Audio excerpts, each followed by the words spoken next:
Hello mga kabukid, isang magandang gabi sa inyo. So ngayon mga kabukid, gusto ko lang i-share sa inyo kung paano ba ako nagpapainom ng mga bitamina sa aking mga alaga at saka yung antibacterial.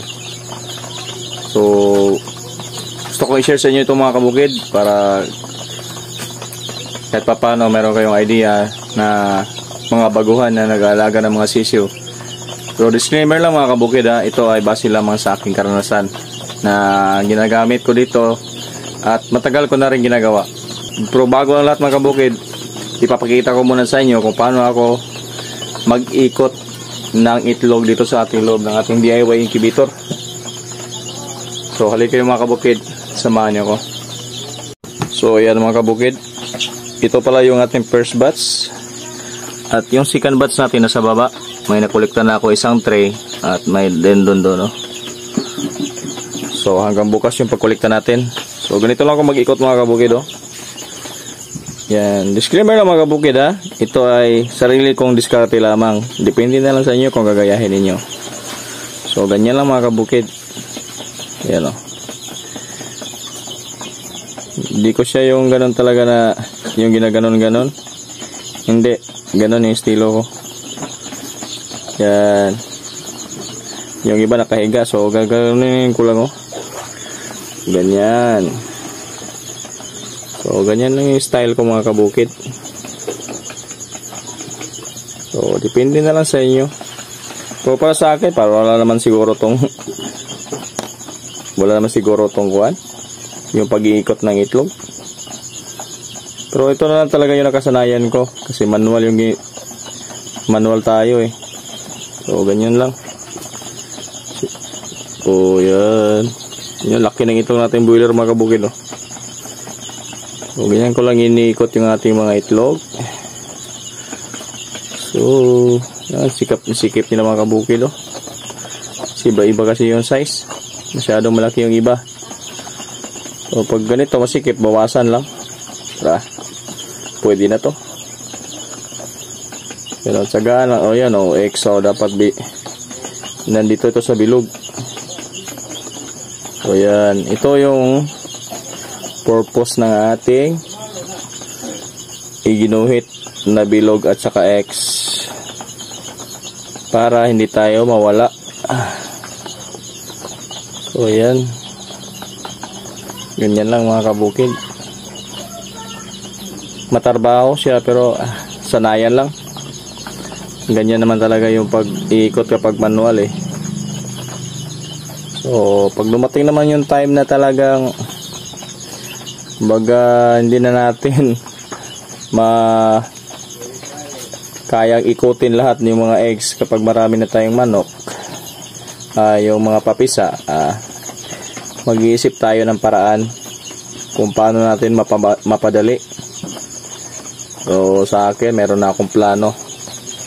So hindi ko muna siguro gagawin kasi wala pa tayong materyales, kailangan pambilhin. So i-share ko din sa inyo mga kabukid yun kung paano ko yung gagawin. So yan mga kabukid, lahat ay nasa bilog na. So ibabalik natin sa ating DIY incubator.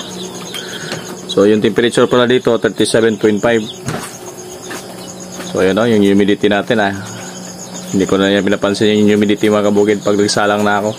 Ang importante, wala lang sa akin kasi pag walang tubig, okay na yun. At saka minomonitor ko lang yung kanyang air packet na normal palagi. So ibabalik natin to mga kabukid. So yan mga kabukid, okay na, ibalik na natin. So dito na tayo sa ating mga sisiw. So ito na pala sila mga kabukid, malalaki na talaga sila. So yung ilaw inilabas ko na kasi nililiparan nila mga kabukid, nangyari na pundi. So yon, nagkaroon na naman tayo ng idea na dapat yung ating brooder, so saka na natin yung pag-usapan kasi dito tayo sa paano tayo magpainom ng mga bitamina sa ating mga alaga. So ito na sila mga kabukid, oh. Ito na yung status ng ating mga sisiw. Ayan. Ayan sila. Yung isa mga kabukid, oh, tingnan yung liig, oh. Nakatulingi. Iwan ko lang nangyari doon. So ayan lang mga kabukid. Ito, laki-laki nito mga kabukid, oh. So ang date ngayon, December 11. So yan, ito na yung ating mga sisiw. Ayan, laki ng puwet. So ang style ko pala dito mga kabukid, ito mga kabukid, disclaimer lang, sa sarili ko lang itong pamamaraan, ha. So kasi marami talaga, iba-iba naman tayo ng pamamaraan. Ito ay sa sarili ko talagang, kumbaga natuklasan ko lang sa sarili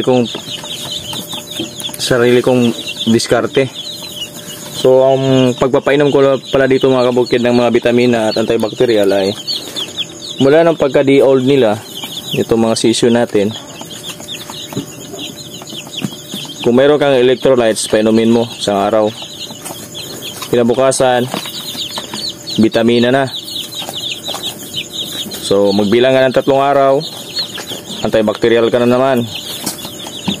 Pagkatapos ng 4 na araw, balik ka na naman doon sa vitamina.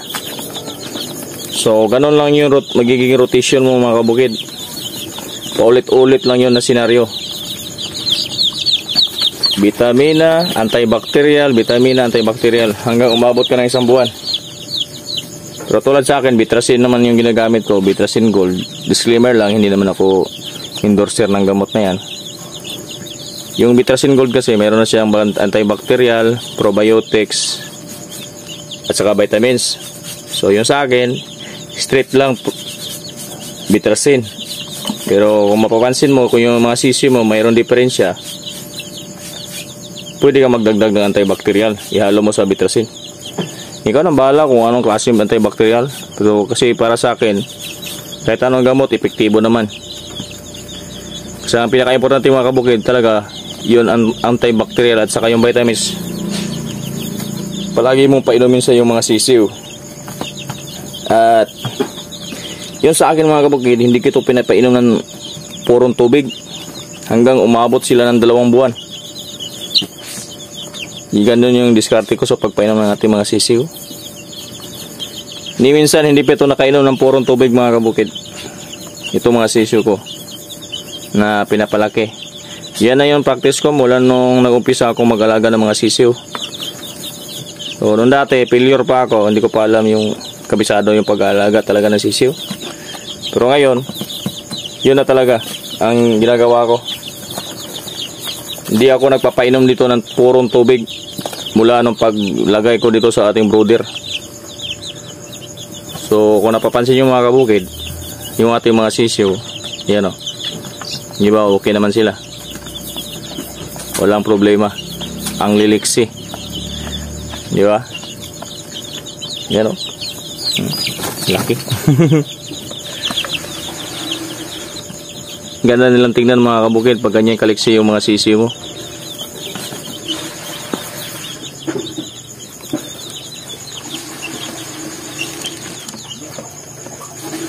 Tik-tik!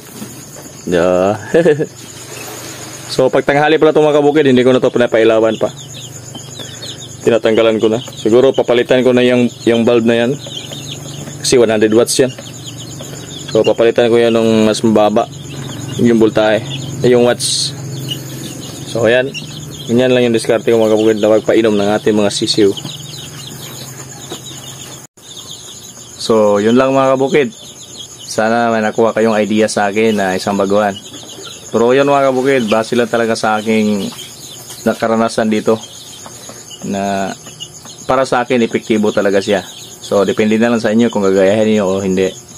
So maraming salamat sa inyong lahat. Patuloy lang tayo sa buhay at enjoy lang palagi kung ano man yung mga ginagawa. Happy farming sa inyong lahat mga kabukid.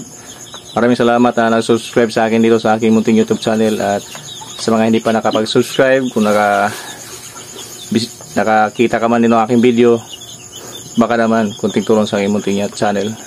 See you in my next video mga kabukid. Happy farming sa inyong lahat. Bye bye.